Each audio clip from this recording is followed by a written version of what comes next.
Hello friends, मैं Nikita Singh study rise YouTube channel पर आप सभी का स्वागत करती हूं और आशा करती हूं कि आप सभी स्वस्थ होंगे। तो हमारी एक बेहतरीन सीरीज़ चल रही थी, यूपी ट्रिपल एससी पैट की सीरीज़ चल रही है। तो जिसमें आज हमने टॉपिक लिया है वो लिया है सामान्य विज्ञान। ठीक है, टॉपिक लिया है हमने सामान्य विज्ञान। तो बहुत ही महत्वपूर्ण टॉपिक है, आपको इसमें से क्वेश्चन ज़रूर देखने को मिलेंगे।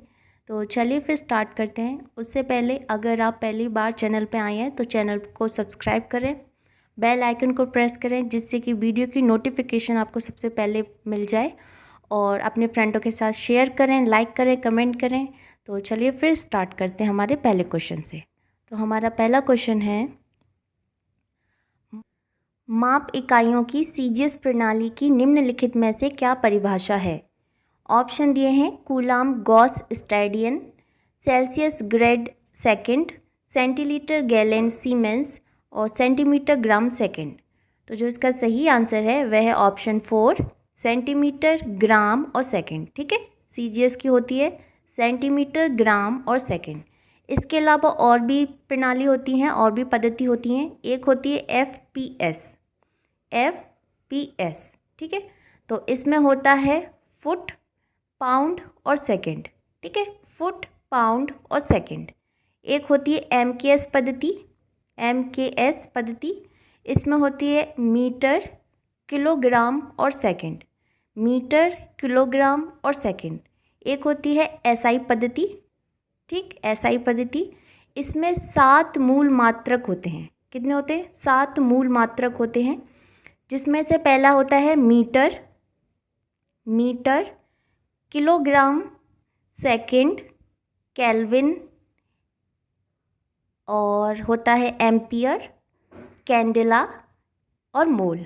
ठीक है, ये 7 मूल मात्रक होते हैं, मीटर, किग्रा, सेकंड, केल्विन, एम्पियर, कैंडेला और मोल।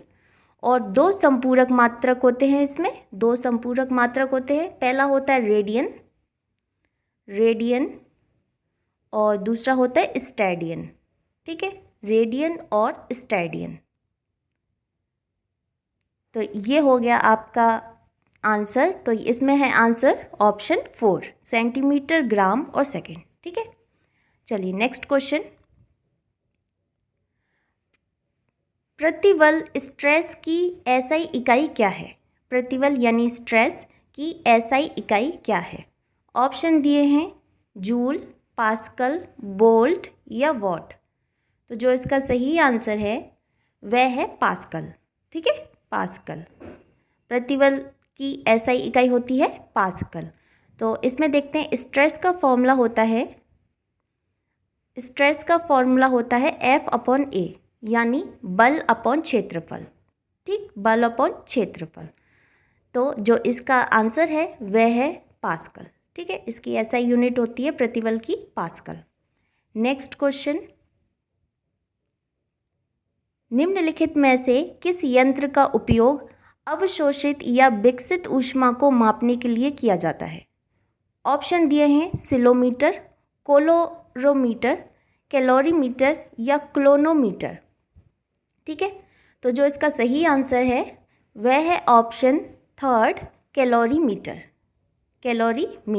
ठीक है, यह कैलोरीमीटर का उपयोग अवशोषित या विकसित ऊष्मा हीट को मापने के लिए किया जाता है।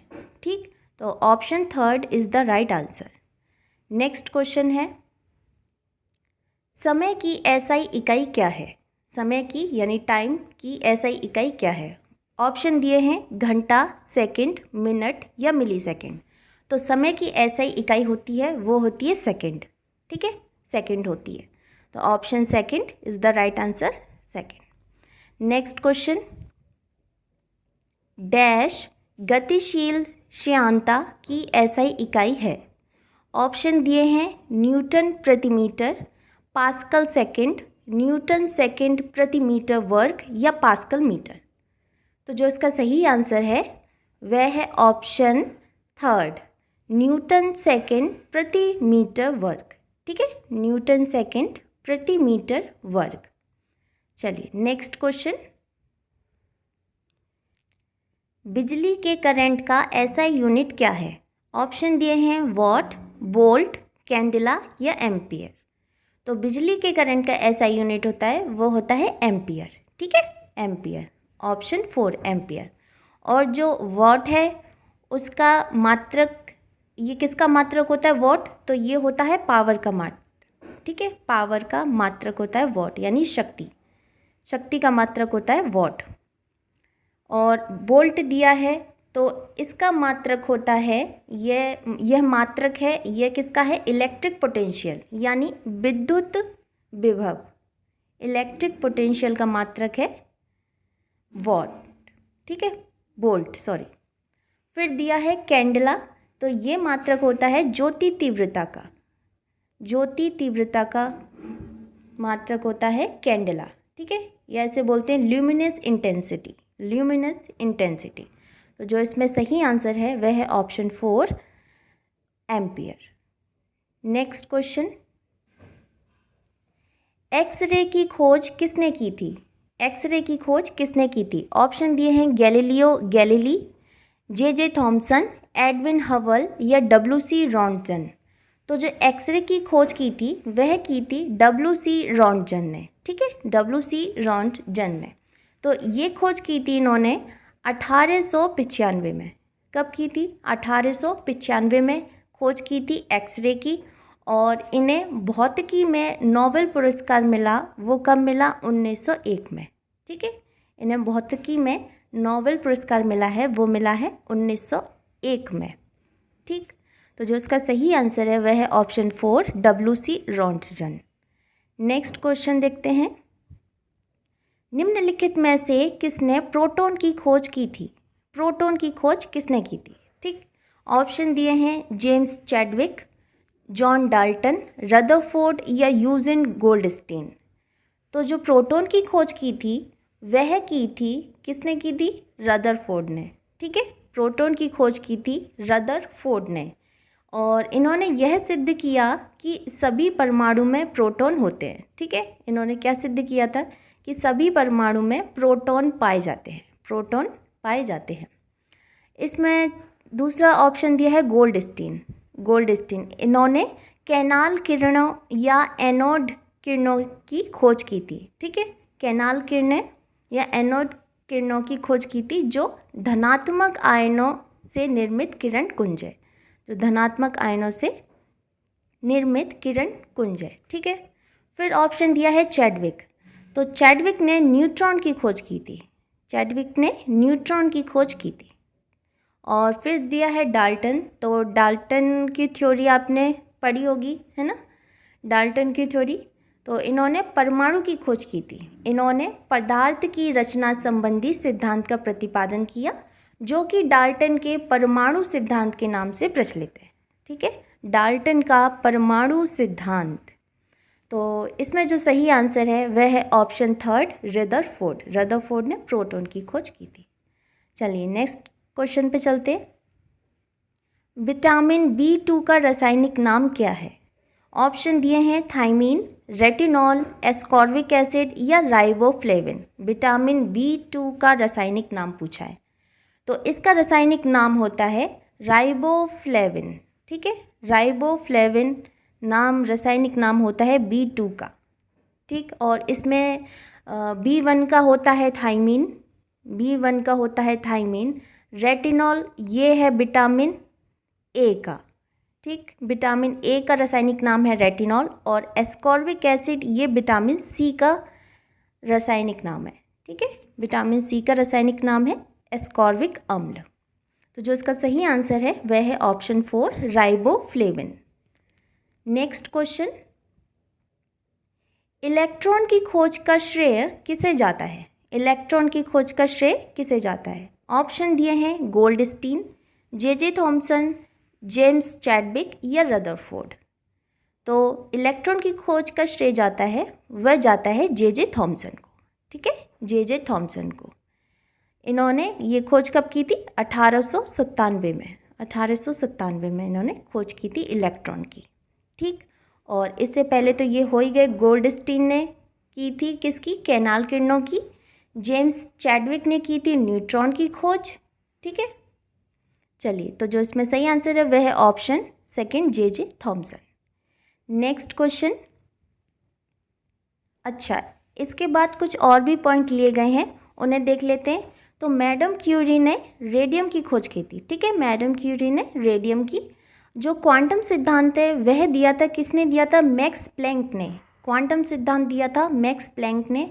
हवाई जहाज, ये राइट ब्रदर्स, हवाई जहाज राइट ब्रदर्स। एक्सरे की खोज की थी रॉन्टजन ने, एक्सरे की खोज की थी रॉन्टजन। और सापेक्षता का सिद्धांत दिया था वह किसने दिया था? एल्बर्ट आइंस्टीन ने। सापेक्षता का सिद्धांत दिया था एल्बर्ट आइंस्टीन ने, ठीक है। चलिए, तो नेक्स्ट क्वेश्चन देखते हैं। ग्रेफाइट मुख्य रूप से निम्नलिखित में से किस तत्व से बना है? ऑप्शन दिए हैं सिलिकॉन, लोहा, कार्बन या तांबा। तो जो इसका सही आंसर है वह है ऑप्शन सी, यानी थर्ड, कार्बन, ठीक है। ग्रेफाइट मुख्य रूप से निम्नलिखित में से किस तत्व से बना है? तो वह बना है कार्बन से बना है, ठीक। जो ग्रेफाइट है वो कार्बन का शुद्ध क्रिस्टलीय अपरूप है, या इसे बोलते हैं एलोट्रॉप्स, हाँ, शुद्ध क्रिस्टलीय अपरूप या एलोट्रॉप्स है, एलोट्रॉप्स, ठीक। तो इसका सही आंसर है ऑप्शन थर्ड, कार्बन। अगले प्रश्न पे चलते हैं। सिलिकॉन क्या है? ऑप्शन दिए हैं उपधातु, धातु, अधातु या नोबल गैस। तो सिलिकॉन है उपधातु, ठीक है, उपधातु है सिलिकॉन। और उपधातु होता क्या है? तो ये वे तत्व होते हैं जो धातु एवं अधातु दोनों के गुण प्रदर्शित करते हैं, यानी मेटल और नॉन मेटल दोनों के गुण प्रदर्शित करते हैं। और जो इसका परमाणु क्रमांक है सिलिकॉन का परमाणु क्रमांक है वह कितना है? 14, ठीक है। सिलिकॉन का परमाणु क्रमांक है वह 14 है। और सिलिकॉन का जो प्रतीक चिन्ह है वो किससे डिनोट करते हैं? SI से, ठीक। तो जो इसका सही आंसर है वह है ऑप्शन फर्स्ट, उपधातु।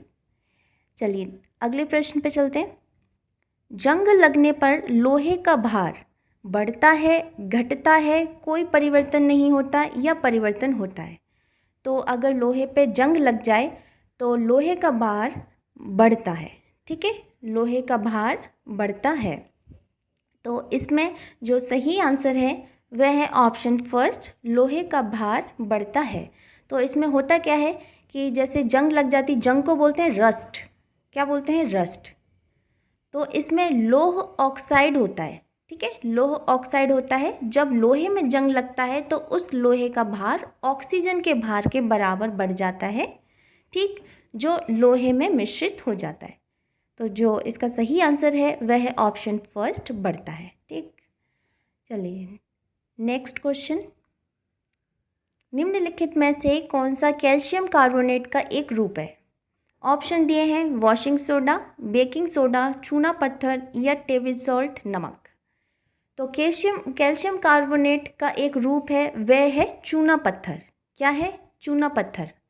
तो चूना पत्थर यह सफ़ेद रंग का जल में अविलय एक ठोस होता है, मतलब वह जल में घुलता नहीं है, ठीक।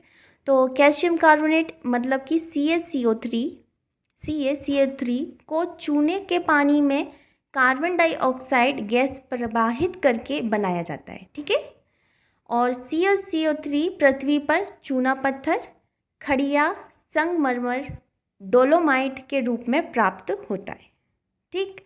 तो जो इसका सही आंसर है वह है ऑप्शन थर्ड, चूना पत्थर। Next question. चिकित्सीय प्रभाव के लिए रसायनों का उपयोग करने को निम्नलिखित में से किस नाम से जाना जाता है? ऑप्शन दिए हैं रसायन विज्ञान, कीमोथेरेपी, फिजियोथेरेपी या क्रोमेटोग्राफी। तो जो इसका सही आंसर है वह है कीमोथेरेपी, ठीक है, कीमोथेरेपी।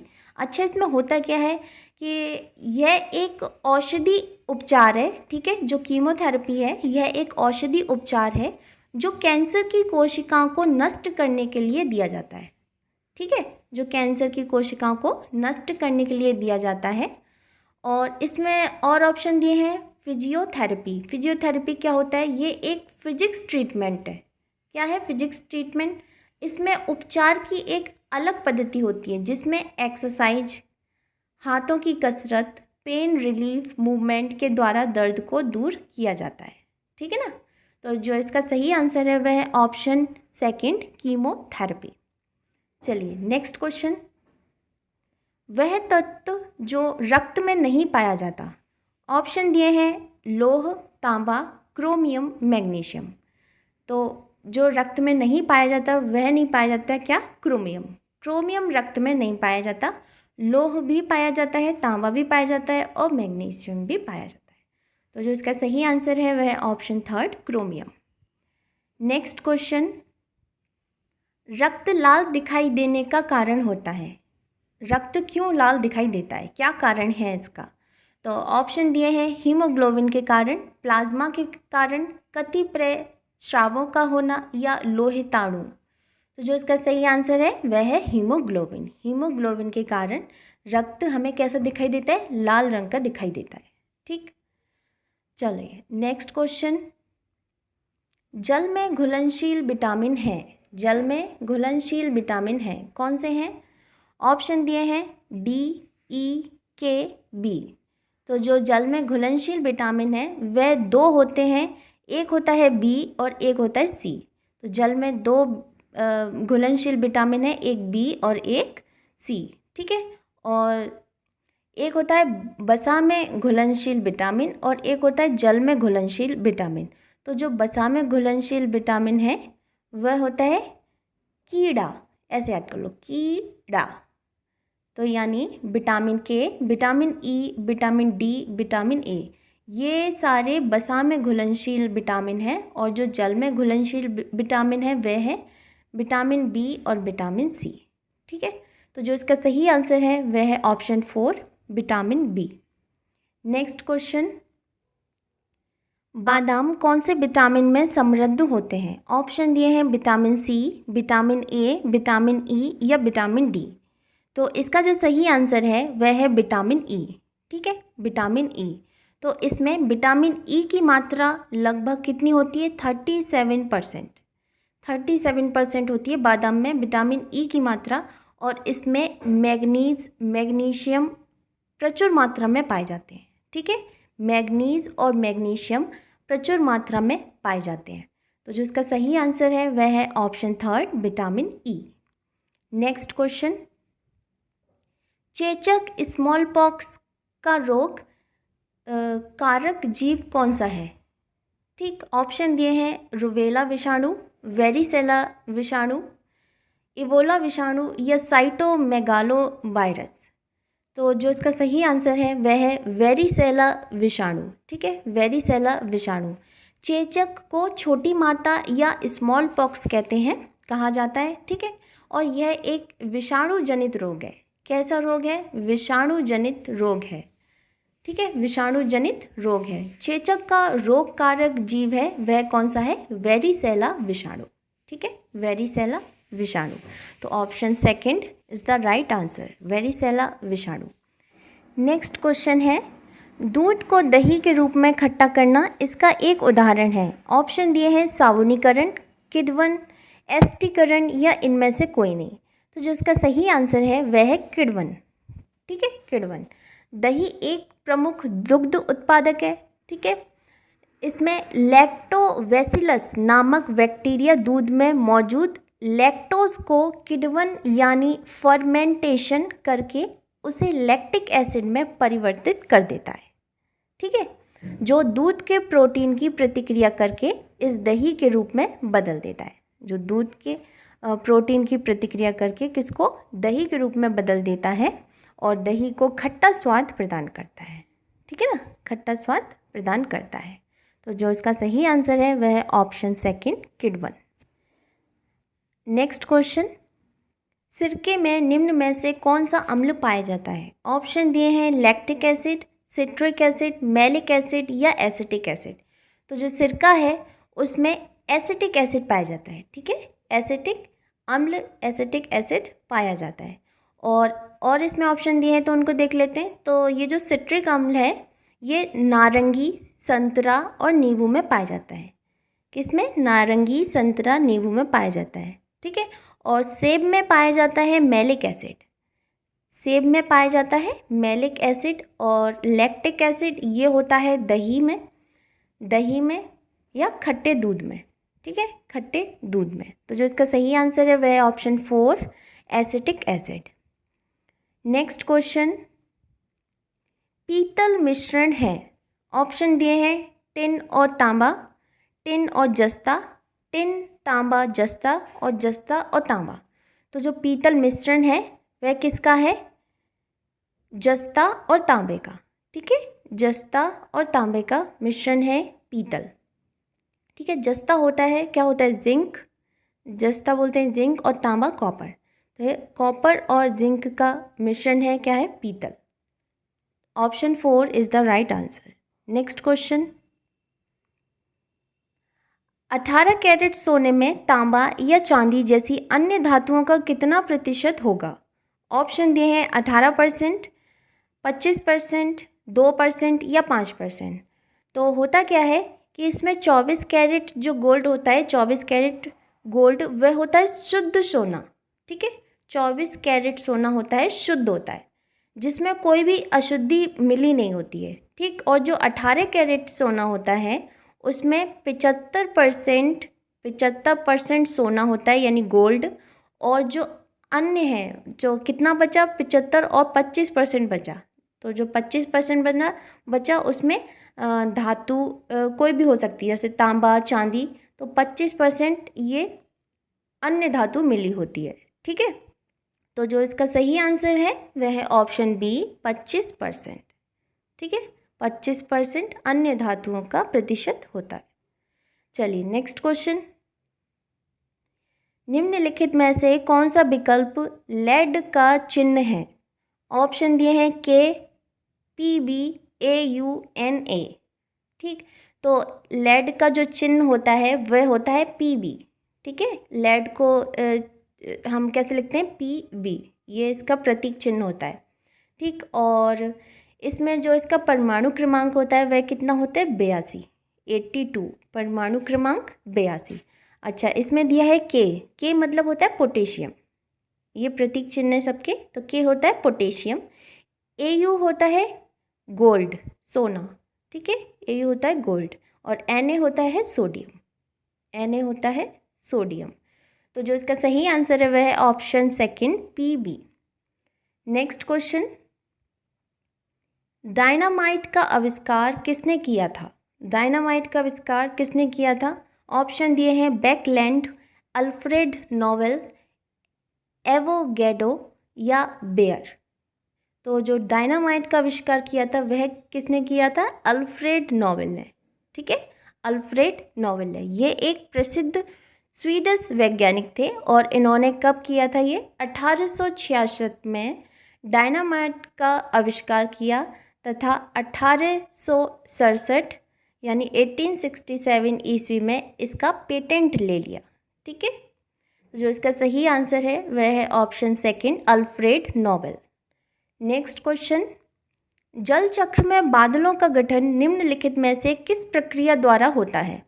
ऑप्शन दिए हैं बाष्पीकरण, संघनन, अपघटन या गलनांक। तो जो इसका सही आंसर है वह है संघनन। क्या? संघनन। तो इसमें होता क्या है कि बादल पानी की छोटी बूंदों या बर्फ के छोटे रवों की सहित ये होता है, जो कि पर्याप्त ऊंचाई पर स्वतंत्र हवा में जल बाष्प के संघनन के कारण बनता है, ठीक है ना। तो जो इसका सही आंसर है वह है ऑप्शन सेकंड संघनन। नेक्स्ट क्वेश्चन, सबसे कम तापमान जिस पर कोई पदार्थ आग पकड़ता है उसे क्या कहा जाता है? ऑप्शन दिए हैं गलनांक तापमान, प्रज्वलन तापमान, क्वथनांक तापमान या हिमांक तापमान। तो किसी पदार्थ का वह निम्नतम ताप जिस पर जलने या फिर आग पकड़ने लगता है तो उसको हम बोलते हैं प्रज्वलन तापमान, ठीक है, प्रज्वलन तापमान। तो जिसका सही आंसर है वह है ऑप्शन सेकंड प्रज्वलन तापमान, ठीक। चलिए, तो ये थी आज की वीडियो। तो चैनल को सब्सक्राइब करना और अपने दोस्तों के साथ ये वीडियो ज़रूर शेयर करना। तो मिलते हैं फिर बहुत जल्द नेक्स्ट वीडियो में, तब तक के लिए थैंक यू सो मच।